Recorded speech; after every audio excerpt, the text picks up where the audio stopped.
evening. Almost a year after Dr. Shawn Joseph was forced out as Nashville's director of schools, taxpayers are still paying for his administration's mishandling of sexual harassment allegations. Tonight, News Channel 5 Investigates has discovered that in just the last month, the Metro School Board has quietly approved new settlements of nearly $1 million.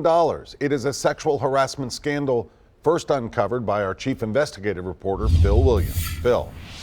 Well, guys, Dr. Shawn Joseph had repeatedly denied mishandling sexual harassment allegations inside Metro schools, but now we've discovered the total bill to taxpayers from that scandal is approaching $2 million. Dr. Joseph, why will you not answer our question, sir? Almost 2 years ago, our investigation first uncovered the sexual harassment scandal inside Metro schools. Did you drop the ball? I did not drop the ball. I appreciate it.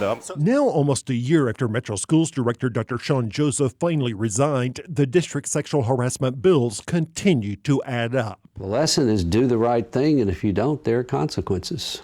Attorney Gary Blackburn just reached a $425,000 settlement on behalf of this man. It's almost as if like ISIS took over an HR department. That's the only way I can describe it. Former HR official Scott Lindsay had sued after he was forced out, he says, for leading a vigorous investigation into sexual harassment allegations against Joseph's friend Mo Carrasco.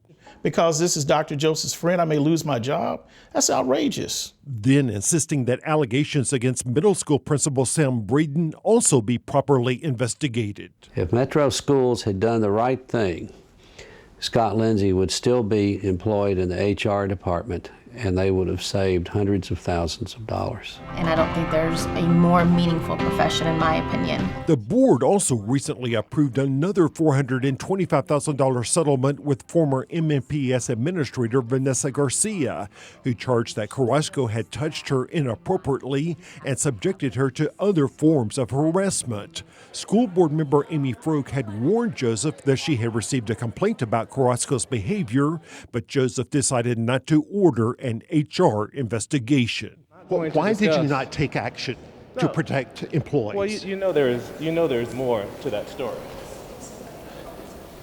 So tell me. In fact, a federal judge overseeing the case recently noted, contrary to the harassment policy in place at the time, the director of schools himself appears to have believed that no action was required until an official written complaint was filed with Human Resources. Garcia herself was later let go. I had to get myself out of there because it was going downhill fast. Our investigation had first uncovered disturbing allegations in the district's own files involving John F. Kennedy Middle School principal Sam Braden. He just stands there really close and stares at me and says, "Don't make me grab you and kiss you in front of all of these people." After our first reports, Joseph had urged school board members to ignore the stories, insisting there was nothing to it, even though Assistant Principal Howard Jones told us he had personally tried to warn the school's director. I said that sexual harassment is going on. This is horrific and it's going to be bad. And what was his reaction? He will take care of it.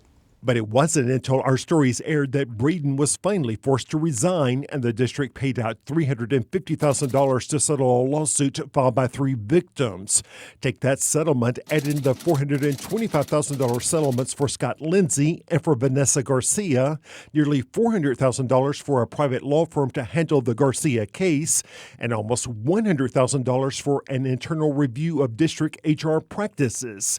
And the total bill for taxpayers comes in at $1.7 million, with 2 lawsuits still pending. By and large, yes, these problems, if they're dealt with initially and appropriately, not only does the school board benefit and the children benefit, but the public benefits because of the avoidance of the expense. Now, the 2 remaining lawsuits are not expected to bring huge price tags. Still, on top of all that, the school board paid about $350,000 to buy out Dr. Joseph's contract. If you add that in, you're easily looking at a total cost to taxpayers of more than $2 million. Vicki?